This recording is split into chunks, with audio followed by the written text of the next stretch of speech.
afternoon, everyone. I wish I was presenting to you in better times, and the economy seems to get worse by the day. Yesterday's bad news was Tiger Brands. Our blue chip company came out and said that their profits were down by 75% and they're going to start retrenching. However, the good news is as we go through this next period of a real downturn, your save is going to be marketing. So what we're going to try and show you in the next 20 odd minutes is how we would go about doing some really creative marketing and offering a service that will position you to actually beat your competition. So I think, like all good marketing people, let's start with the market. And I think I could probably spend the next 20 minutes and more telling you how bad the current market is. But what I thought, let's just try and take out what points in the market that would be significant for you. And let's start off with South Africa. I think as a country, we've got incredible problems. It's been projected that our growth rate is going to be -10 to -15%. The receiver is not generating enough taxes, and we've put about 500 billion to fight COVID-19. So in actual fact, South Africa is bankrupt. And what does that mean for you? It means that we don't have the capital available to develop the infrastructure that we need, which means that a lot of people aren't going to get work from the government, which also has a knock-on effect. Now, if we look at your market, every customer that you've got is going to have a couple of problems. You're going to have less customers because so many people have been retrenched. People are having their salaries reduced. So definitely, as we go into the end of lockdown, there's going to be less people available with money. And the other problem, they're also pretty demotivated because if you talk to customers today, they've got two worries. It's almost like a double whammy. The first worry is what will happen if I get the virus? And that's quite a concern, and people are going around with masks, etc. But even a more worrying factor is that they're worried from an economic point of view. They're looking over their shoulder and saying, will I be retrenched? Will I have my salary cut? And they're probably having to help families and friends. So you're going to have less customers with less money and demotivated or not feeling too good. Now, what is also going to happen when you come out, because you've got less customers with less money, you're going to have direct competition and indirect competition. So other categories are trying to get your customers to spend money with them rather than with you in your category. So let's look at it and say, if we look at Christmas, first of all the coastal towns are going to be out there marketing that Bali's, you've had a tough year, come down to the coast and have a rest. The banks are going to be marketing for those people to pay off their debt. And the retailers are going to be saying to them, come and buy a new TV set and we'll throw in Netflix for a year. So this indirect competition will affect you as well. And I think if we look at it now, there's no doubt that as the year goes forward, there's going to be more retrenchments, there's going to be more salary reductions. And in fact, part of the retail operation, they're even estimating that 40% of their clients might not even open when they go back. So that's difficult at all. Now, what we've got to, in this current environment, it's incredibly difficult to plan ahead. Let's imagine that all of us should be now looking ahead and saying, what are we going to do for Christmas?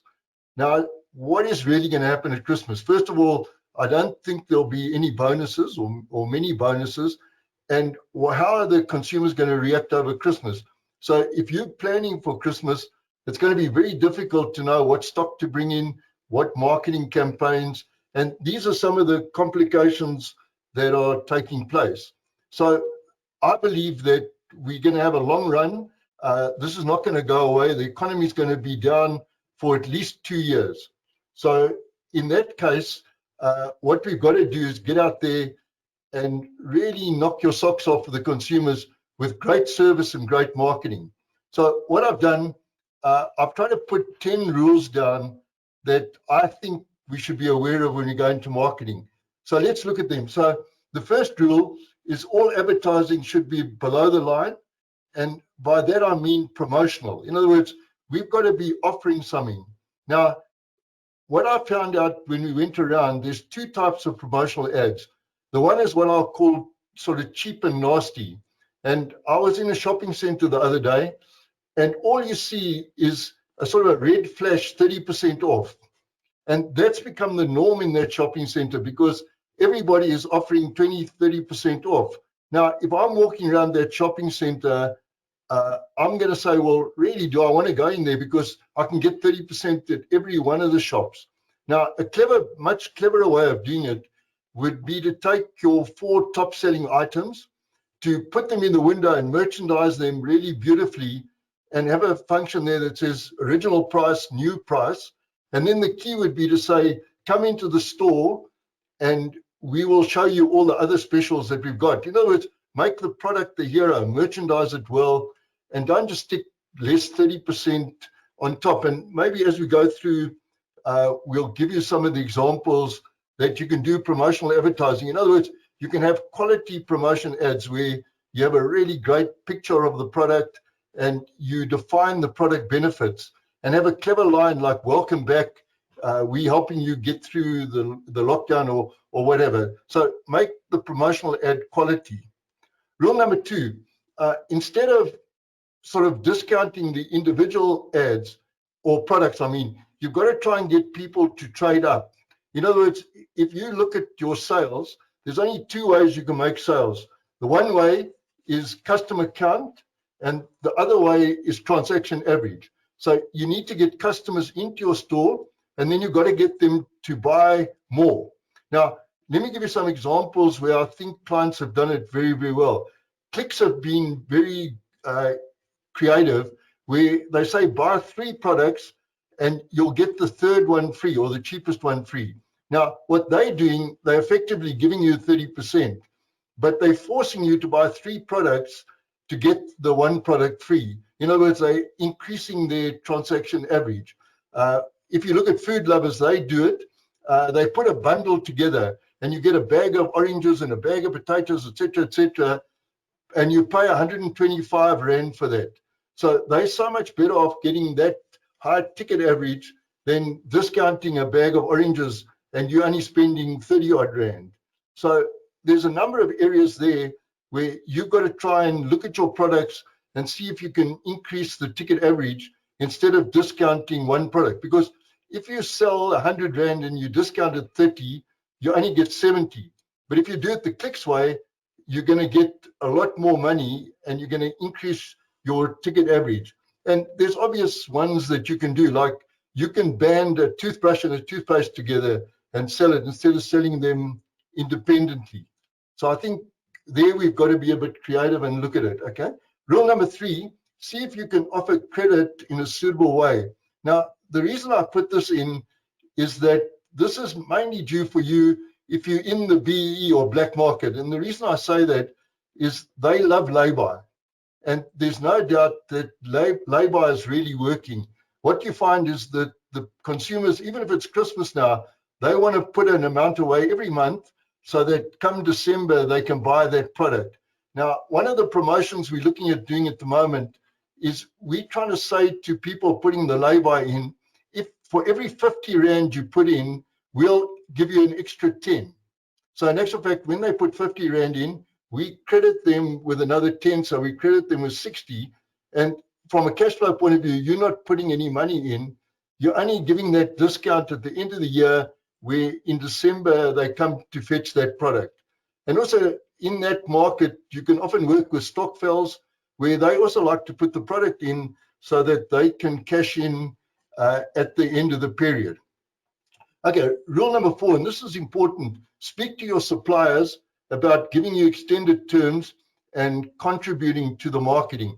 But what I found with the suppliers, don't go to them and say, give me money for marketing.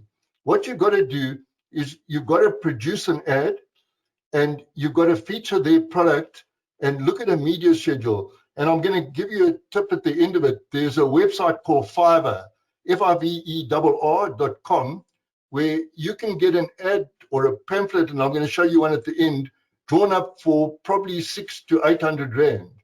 Now, if you take that to your supplier and say, I've done some projections, I think we can sell more of your product, and this is the ad that I want to put in, will you contribute to the marketing? They're much, much more likely to come to the party and help you there. The other thing I want to stress is that one of your suppliers is the media. And the conventional media at the moment is battling so much. You had those magazines closing, even radios. If I look at outdoor, there's a whole lot of empty posters around. Now, if you went to one of the media companies and said, I want to do a deal with you where we can actually use the media and I want to get a discount, you'd be surprised what you can do using the media as one of your suppliers. So I think that's another very important way. Talk to your suppliers, but don't just go to them and ask them for money. Have something tangible. Rule number 5, make sure your ads are positive and fun. Now, what I'm going to say here is you've almost got to take a Nando's approach.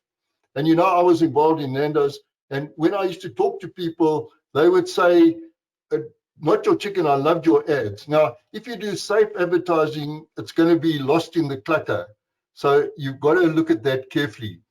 Then motivate your staff and give exceptional customer service. I think you know that I'm involved with Seattle, and we've really looked after our staff. And when I talk to people about Seattle now, they say, I go to that and you've got a phenomenal barista. And I think that's come from a lot of time of really looking after staff. So I think that you've got to try and make your staff feel confident, because they also are a bit worried, but try and really give that exceptional service. And in that area, staff are really a key. Rule number 7, look at alternative ways of selling. Now, obviously, online selling has become huge in delivery. And I think you've really got to look at it and say, have I got my website right? Have I got my online? And then there's quite a few brands that have actually done things a little bit differently. If you look at Tiger Wheel and Tire, they've gone mobile and they come out to you. If you look at Virgin, to try and keep their membership base, they've started to do classes online, which has worked quite well, I think, although there are places like beauty and travel and gyms and that are going through and having a really, really difficult time. All right, then the other one is just make sure your products are well displayed and merchandised. You know, consumers buy with their eyes, and therefore it's critical that you show your product in a very, very clever way. And I think even in some stores, smell plays a part. We did some work with an Australian ladies' gym called Fernwood, and they had a special scent that they had right throughout all their gyms, and everybody knew and commented on that scent. So you've got to try and really display and merchandise your products. If you've ever been into Dis-Chem and you go through that sweet run, I've yet to see anybody who doesn't put something in their trolley running through that sweet run. So I think you've got to really work on that as well. Rule number 9, contact your regular customers, because it's easy to sell to existing customers than to try and create new customers. What I found amazing in this lockdown, I've made contact with a whole lot of our older customers. I have regular calls with them, and it's been really good to catch up. So I think from that point of view, you need to really keep in touch with them. I'm running a bit quickly because my time's running a bit low. Then what I want to say to you is remain positive in everything you do. Now, one of the things that I think is a fantastic thing for you to do during this time, in December last year, I came across a very big retail group. One of the executives, a lady executive, what they do very interesting. Every January, they go into a meeting and they talk about pruning their business. And they look at everything within the business and say, how can I prune it back? Because their philosophy is if you don't prune your garden, it gets out of control. So what they do is they look at stores that they can close. They look at slow selling product that they can get rid of. They even look at retrenching people. And I think maybe during this time, it would be very good for you and your management team to sit down and say, where can we realistically prune? Because we don't want to just cut costs willy-nilly over everything. But maybe that exercise of pruning your business would be very, very important to you. So what I'm going to do now, I'm just going to show you a case study. We work with a company called Super Roof, and they work very, very in areas like Hazyview, Burgersport, and they do roofing. And what they've got a product that's a roofing sheet that sells very, very well. And what they didn't want to do was just discount the roofing sheet. So here it is here. So you can see that the roofing is the star. It's in very nice colors. And when they put it on the roof, it actually looks like tiles. But they've got a whole lot of support products like gutters and installation that people weren't aware that they were actually selling it, but they wanted to make that available. So in this little ad, it actually markets those special products. And the whole idea was to say, if you pay the full price for the roofing, we'll give you your gutters or your installation free. So it's doing two things. It's actually getting people to realize the support products, and it's making sure that they don't have to discount the sort of superstar product, which is the roof tile. Now, interestingly, this pamphlet was conceptualized and produced and printed within 3 days. And what they did with this pamphlet, they did it on Fiverr, which is that website that I mentioned, and it cost 800 Rand to put it together. Now, if you look at the top, you see their logo, Super Roof, one-stop roofing supplier. We rebranded them. They had a terrible brand, and all the rebranding cost them 2,000 Rand on Fiverr. And it's a great tip for you, because a lot of the advertising agencies in South Africa are actually using Fiverr, and then they're actually printing and bringing that ad to you as theirs, because when you engage them, you pay Fiverr and they only pay the artist, and it might be a creative person in Pakistan, all over the world that you're actually using. Now, the person that did the branding for Super Roof, they're still in contact with him and he understands the brand. So he's actually doing that from time to time. So I think I've gone through it pretty quickly because 20 minutes goes quickly. But what I'd like to say to you is that I would be delighted to get in contact with you. So if you want to, at any time, feel free to contact me, and I would happily discuss your marketing problems and anything to do with franchising as well. So thank you very much, and back to Karim. Thank you very much, Eric, for that. I would like to hand over to our next presenter, Ingra. Okay, welcome everybody. So I'm going to talk to you about leadership, and I think you know what almost the dilemma that we sit with at the moment is that we're sitting in a life condition where leadership cuts way beyond just at work. So the title, Leading Out of Adversity, I want you to really put on a hat of not just leading a business out of adversity, but in your bigger work-life context. But if we frame this crisis in leadership language, we say that for a leader, a crisis can be both the finest hour and the darkest day. Teams, you can also say, and family members will remember your actions and your decisions, good and bad, for years to come. So that's either inspiring or maybe a bit depressing, depending on your track record in the last couple of weeks. But we know in leadership, most of us have got good intentions. But what we need to remember as leaders is that the leader who you are, what you say and do, not what you believe, but what you say and do, people copy. That's called the mirror neuron system in brain science. And for better or for worse, they copy you, and that becomes the culture. So COVID-19 has shown us that that when we are united in a common cause, we can change rapidly. We've geared up the whole world for good or bad to get ahead of the curve. And as Eric also mentioned, you know, there's another curve that we also need to manage and make sure that we make sure that jobs are preserved and that employment doesn't go too far where we are completely in a catastrophe. So the two words there I want you to get is coherently and constructively. So we now know that the world has changed from high tech and high touch. It was the jargon or the fad kind of payoff line that we had for the last couple of years. And nice, and it's sticky and it works, but what we need to come to grips with now is shifting to the low touch economy and amidst a crisis. So in leadership language and the neurobiology of leadership, which is the field that I specialize in, that's got grave impact or a negative impact on our psychoneuroimmunology. So the economy at the moment, the state of the state and the rate of which this virus is spreading has got a negative consequence even on our immune system. So, so what, we may ask? So as leaders, we have experienced the rough patterns of this crisis. So, and this comes from combat psychology. It's amazing how in a time of crisis we really go back to what we call parsimonious ways of handling a crisis.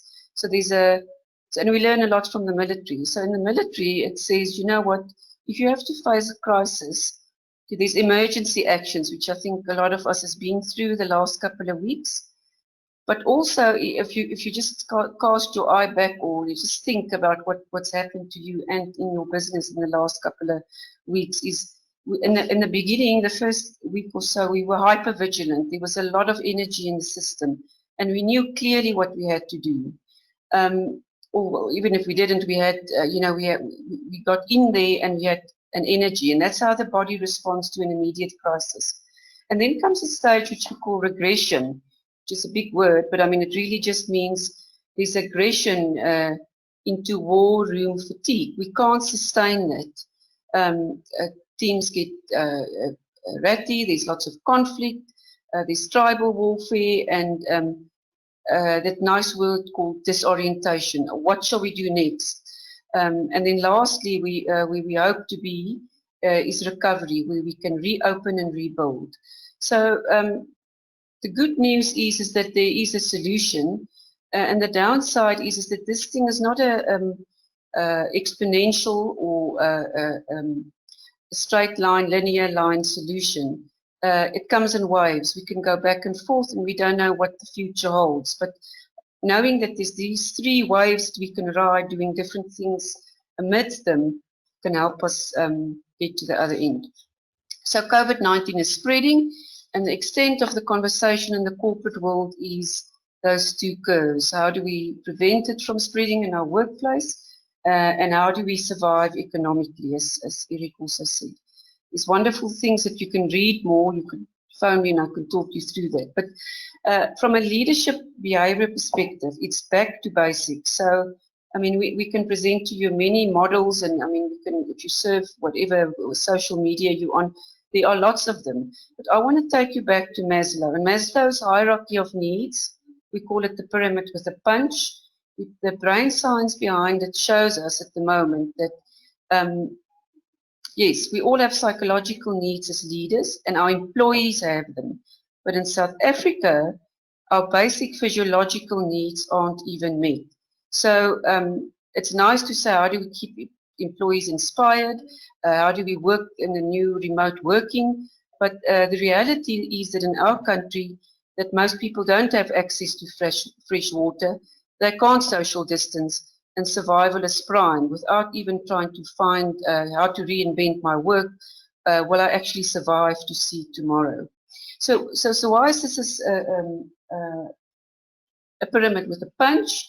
I think in the last couple of weeks, it really talks to, if you look at what have you been doing, and obviously the lockdown forced us to do that, but we all have been turning to a big way to social media in the consulting and leadership development space where I am, and even a lot of businesses, we knew we had to go virtual. That is a way to survive. And that talks to our social wiring, which is a basic need in the world of work. So why am I showing you that? I'm showing you that to make sure that you understand the next four themes. Because the human psyche wants four things: to be inspired, and if it doesn't get that, the basic needs aren't met, and we escape into fight or flight or freeze, which a lot of us has done in different ways. So the first thing is our basic needs is that we want to belong. Team members want to belong. How's that being threatened? So that payoff line at the top, it says COVID-19 potential adjustment disorder. So that's what, if you look at what's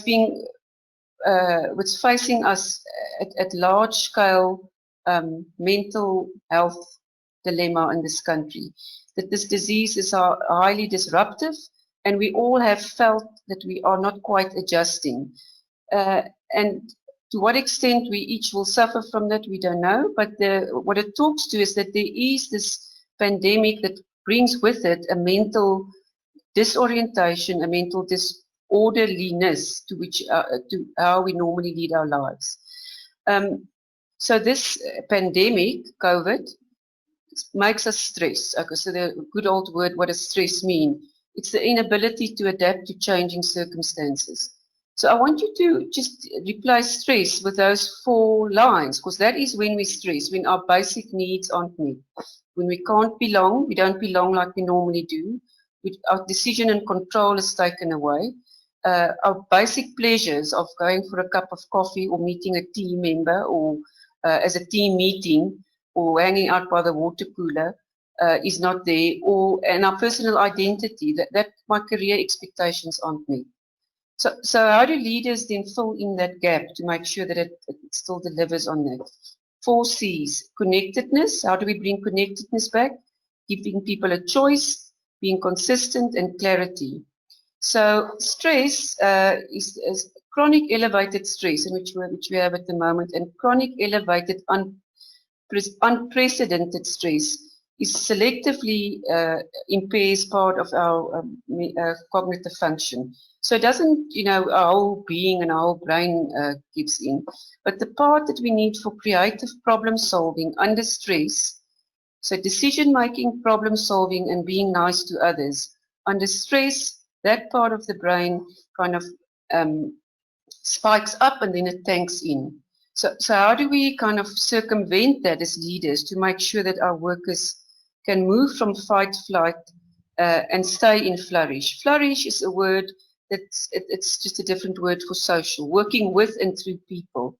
So this is a typical leadership model. It's a lovely model because it simplifies things. It maybe looks complicated, but it says as leaders look a good leader.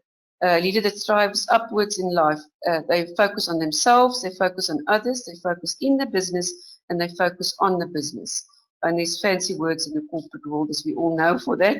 Strategy and business process orientation and human capital focus and personal leadership. But in crisis, we say there's a different spin on those things, and it all talks back to the basic needs. So in crisis leadership, we say the focus, if you start with people, leaders need to know, so we're on the top right block, to deal with the human tragedy as a first priority. So fear is unique. You can't say in our company, this is the common fears. Fear is fingerprint specific. So the leader's role is to go deep into what, for example, at the moment, what does returning to work look like for your people? And even, will it happen? And when will it happen? And to make sure that is a thing that you address as a leader, not that you delegate to IR or HR or your labor lawyer to write people a letter or refer them to an employee assistance hotline that they can phone. That's not leadership, specifically not in crisis. So the reflective question for leadership is, have I made a positive difference in people's lives today? And if you can answer that at the end of your day, with honesty, that you didn't, delegate that to someone else or dumped it, or then I think you've touched on the leadership angle of people. Focus on connectedness, because that's our primary need. The next one is communicate effectively. So typically we would say, normally the leader keeps the people in vision, keep them inspired, keep them going. In crisis, depending on where you are, And it's not just an easy. That's where we say freeze frame your business life cycle. And what you really need to start focusing on at the moment is to be transparent. Job number one for leadership in terms of giving people purpose and hope for the future is transparency. And I think we've learned, I mean, it's always good to go back to what government does. I mean, because it's so on the public stage. If you superimpose these 4 quadrants and what's happened in the last couple of weeks in our country, you'll get a drift of what I'm saying. But in your own business, have you been transparent? Have you provided frequent daily updates? So focus on clarity and purpose in this time. Also requires of leaders increasingly to provide open platforms. So to go online with people and ask them how it's going and get their feedback real time in the chat box and discuss it real time, not for somebody to consolidate it and give it back. So to go online in a webinar or Zoom platform, whatever your platform is, and interface with people if you are online. Otherwise, make sure that you do keep the social distancing and engage with people. Have I spoken firsthand to each audience's concern? So that means you slice it thinly. There's not just a generic answer to from the company to employees. It's employees, customers, other stakeholders. One that we often completely miss is number 1, focusing on the self. And elevating a leader during crisis means starting with yourself first. I've put it third, not normally it comes first, but in crisis, you can argue, yeah, I've got to look after myself first. But in crisis, we typically say, look after the business, make sure that you reinvent that quickly, and then make sure that you have the energy to sustain that on a daily basis. So it really does talk to that you as a leader need to develop deliberate calm and bounded optimism. So not to escape into the future too much, but to make sure that you kind of balance positive and negative trends that's going on in the business, and your own leadership repertoire and body bank you need to kind of keep filled up. And that's we would say you need to slow down your thinking so that you can make new and decisions and insight that's valuable to the team. And that really does mean the thing of sleeping properly, eating properly, and you know, asking for help. Get somebody to talk you through your thinking if you don't have that ally in your business. And the last one then is focusing on choice in change. People want to have a choice. So again, borrowing from combat psychology, why this one is on here is that in combat psychology, task forces are much smaller. It's a small, trusted network of people that work together, not forever, but to solve this problem right here, right now. And a network of teams can carry out responses outside of normal operations. So I don't know what size your business is, but even if it's 2 people, but even if you don't have that luxury, just to think that you must provide an architecture for decision making. Are we doing it different now than what we normally do? And then you stick with it. So, and then also to remember that no decision is a decision. The reflective question there as a leader is, have I given the time to people to reinvent? And again, the way that we are operating at the moment, that must be given to people and then brought back by the leader in an open platform where we can critically analyze, have we reinvented? So under crisis, it's obviously very important to make sure that you cover all 4 of those quadrants. And why? Because if you don't, then you haven't covered those 4 basic needs of people, and they will have it met. And typically what happens, people go underground, they don't share it openly with you, and the culture then becomes that of malicious compliance instead of in it for the greater good. If I must summarize all of this, what will pull you through this crisis is the one that says focus on connectedness. because the brain is wired pro-socially. So if we can frame what we're going through at the moment, how is the dilemma that we and our business is going through going to serve humanity in a bigger way? And you can define that in a line or two. You've what we call address pro-social behavior, and you'll be motivated to make a positive difference in people's lives. So I don't know if there's any questions. It's a mouthful. Can see if I can see anything in the chat. One of you can see it, Karim. But and then the last page is obviously, I don't know how that fell off, but I've also offered a book.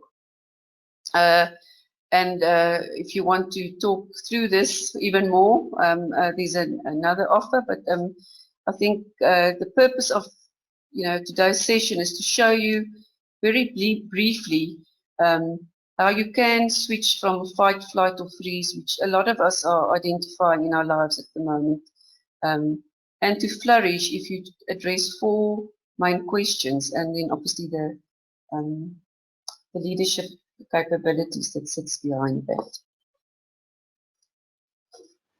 Okay, perfect. Thank you very much, Ingrid, for that presentation. We have our last presenter now, Leslie. Leslie, are you there? Hi, everybody. Nice of you to join us this afternoon. And we've had some interesting discussions. It's been quite a lot to go through in the first 40 minutes. And I'm going to take you through just some kind of information around operational aspects of the business and getting yourself ready for when you are allowed to eventually open up, for those of you who haven't yet. So obviously, from a planning point of view, if you think about business planning, we always say that it's important to plan for your business. But in the current circumstances, and obviously these uncertain times, even more so.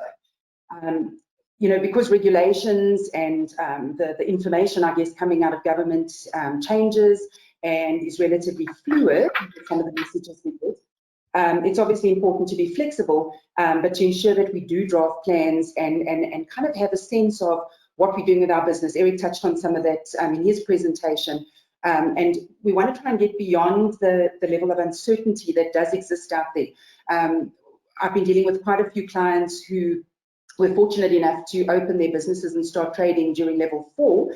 And it was almost like not even a daily change of things happening and the legal requirements. It was almost, we'd set something up in the morning, and by the afternoon we had to make changes to our operational policies and procedures because changes had already come through from either government or from the regulatory bodies within the industry they work in, etc. And I think a key thing here is, and going back to Ingrid's presentation and Eric's as well, is that flexibility. It's important to be flexible at this point in view. Nothing's going to be cast in stone right now.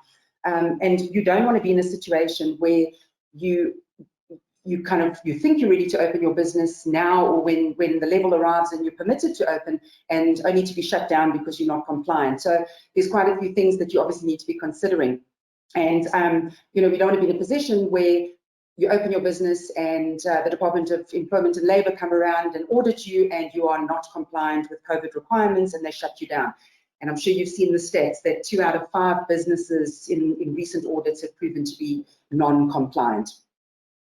So obviously with governments, with the regulations and directives, and I'm sure as most of you are kind of constantly watching the news and constantly watching the websites to see what's going on, which level are we in, what the news is in terms of going into lower levels and that sort of thing. But at this point, it's a case of, we sort of wait and see, hurry up and wait.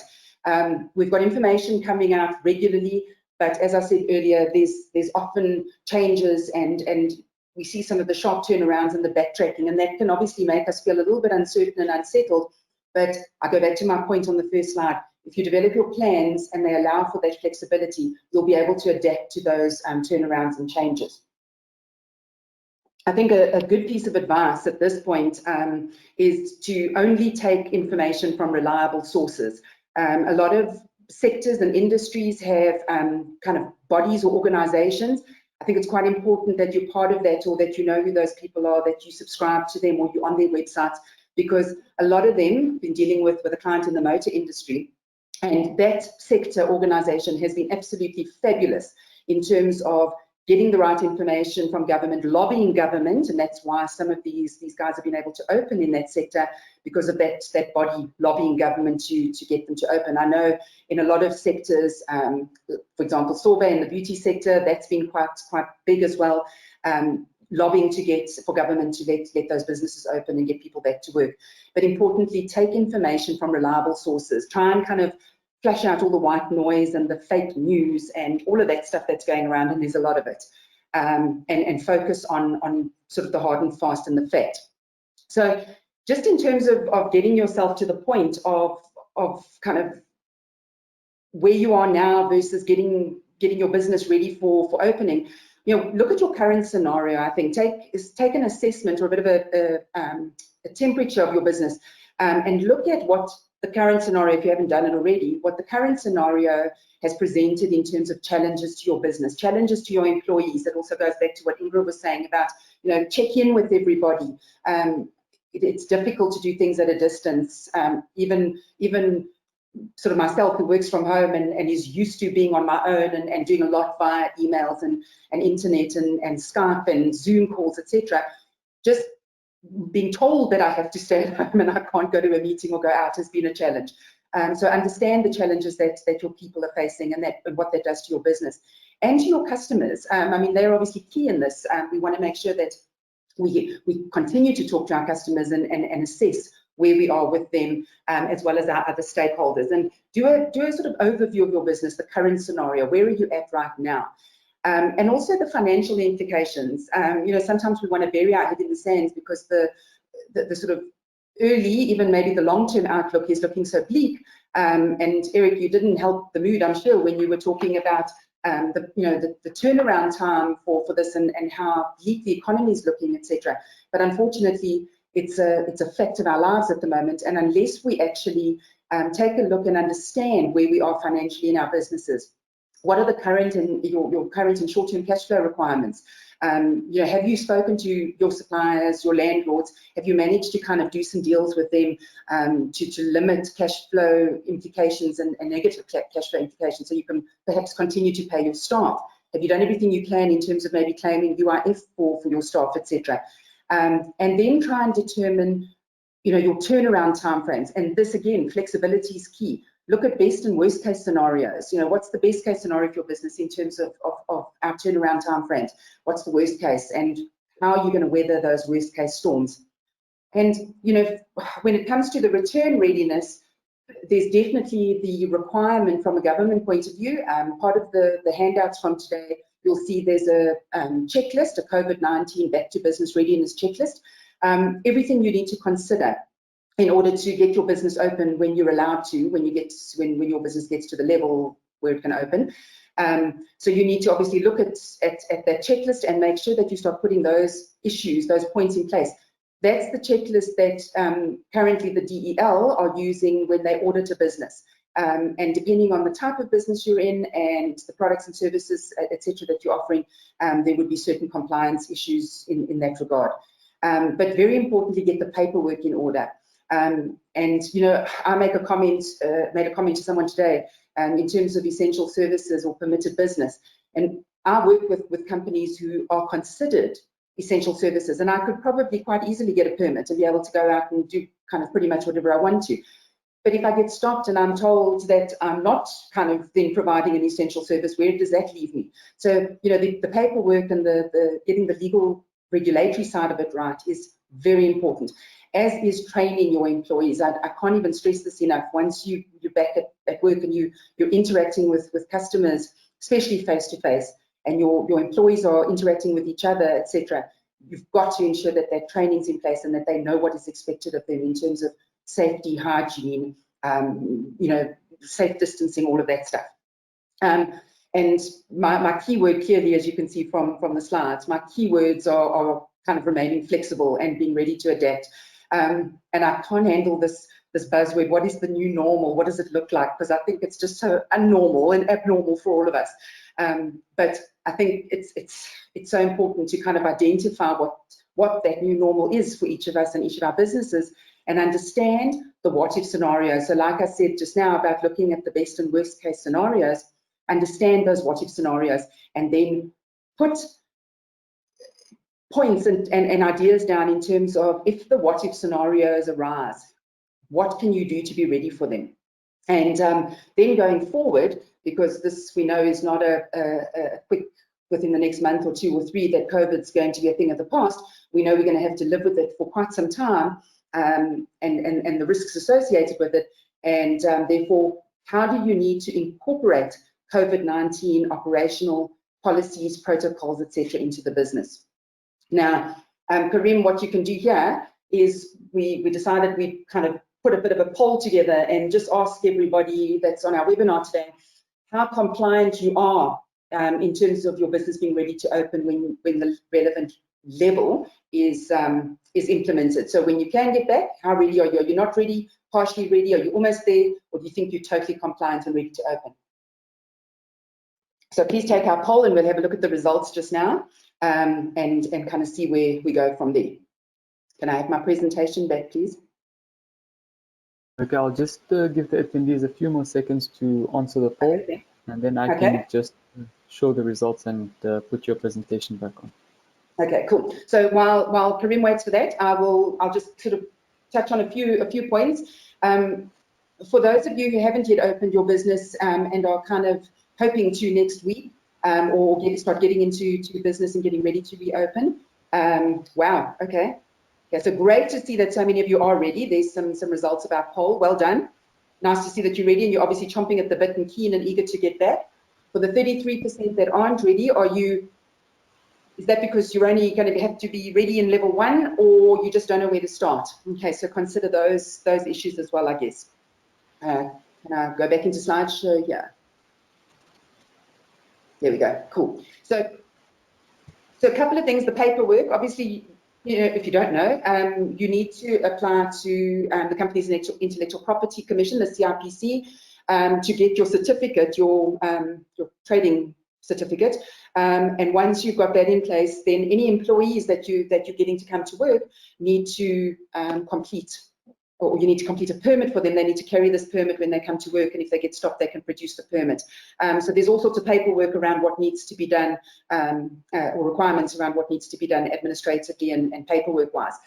And then, sort of like Eric, I just wanted to give a couple of examples of people being ready and you know, talking about it.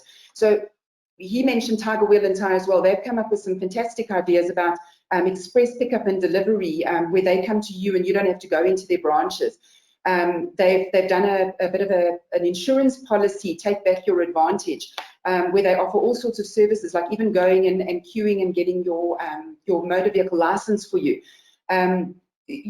They've been very good about communicating. And one thing I have noticed with a lot of the businesses that have already opened and those who are kind of now, I suppose, due to open in this upcoming level 3, is that they're becoming very proactive in communicating with their communities and their customer bases around what they are doing to keep the customers safe.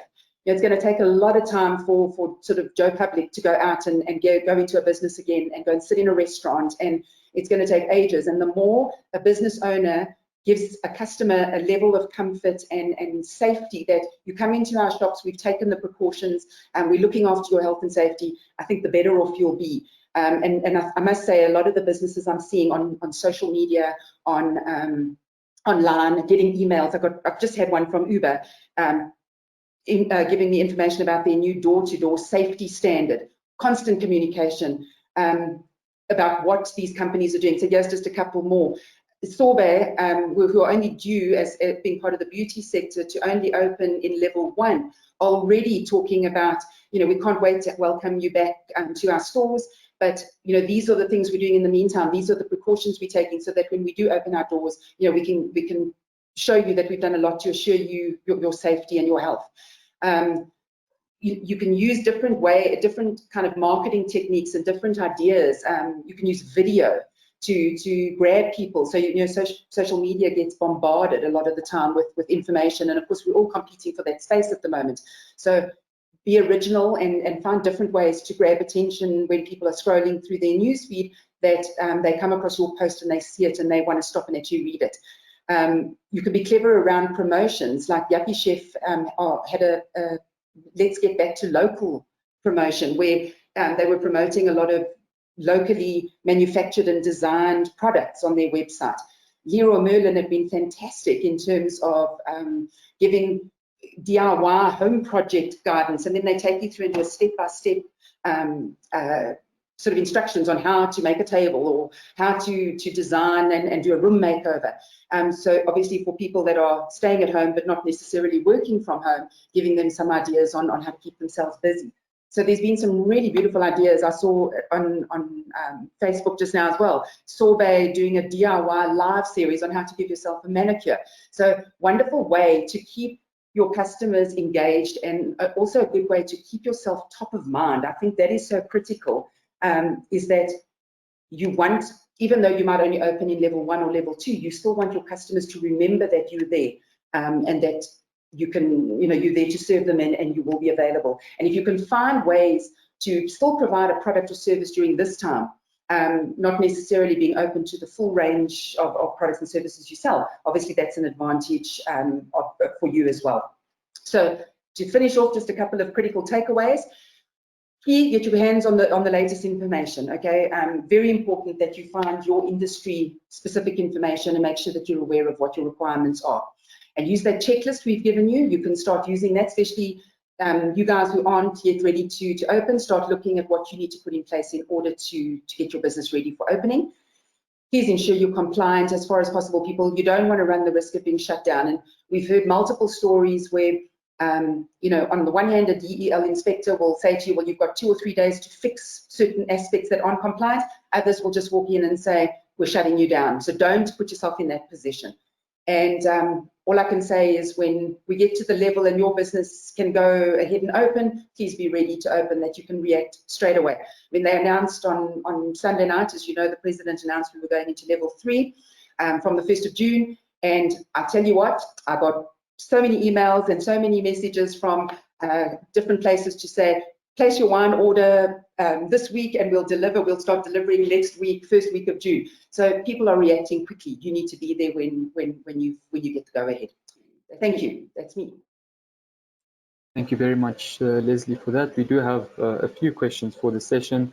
I'll start off with Eric. The first question is for you. The question is, can you tell us a bit more about the website that you've mentioned? Is it Fiverr or Fiverr? Okay, it's fiverr.com. And it's a worldwide web. And if you go onto it, you'll see a number of creative people right around the world. And you can go and have a look at their work. And you can pick one of them that you think would be good for you, because you can look at it and say, well, that is what I want to do. And then you contact them and you brief them, and they will do the work for you. And it's a very, very quick turnaround time. And it's amazing how cheap it is to actually engage with these people. So fiverr.com. Thank you for that. Okay, the next question is for Ingra. The question is, how or what do I communicate with staff if I'm uncertain about next steps myself? How to handle uncertainty?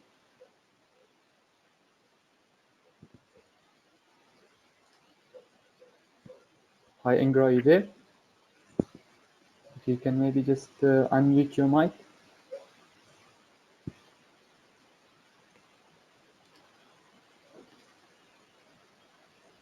Okay, I'll go on to the next question. Also, okay, here I am. Okay, sorry, yes.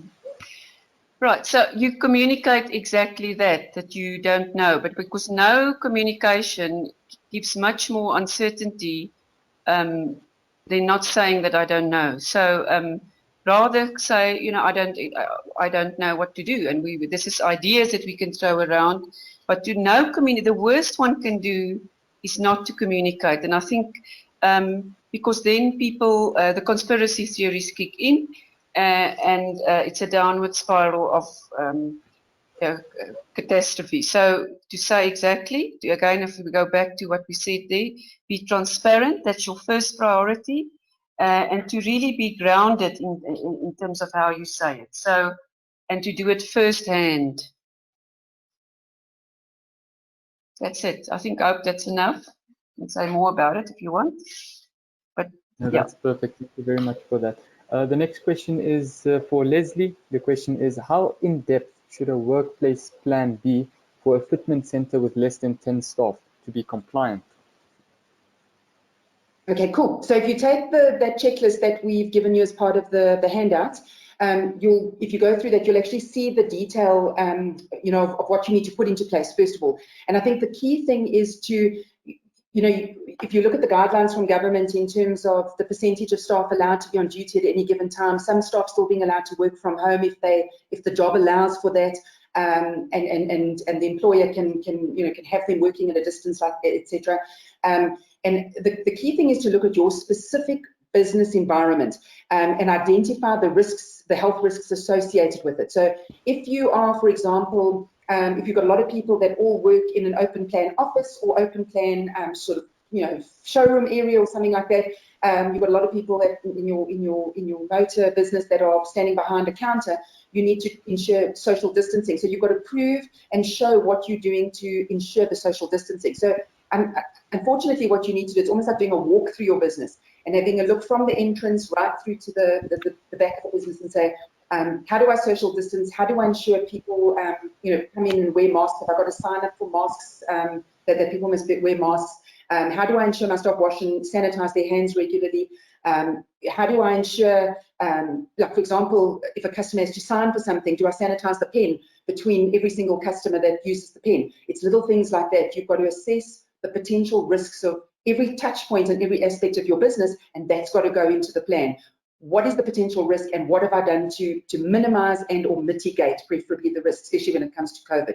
So it's exactly, if you think of your Health and Safety Act, it's kind of exactly that same concept, but it's just kind of up a notch because of the fact that we're dealing with COVID. So take a walk through that business, look at it from start to finish, and I think, document all of those touch points and all of those potential risk areas, and then say, right, now what do I need to put in place, or how am I going to overcome potentially spreading COVID at each of these different points?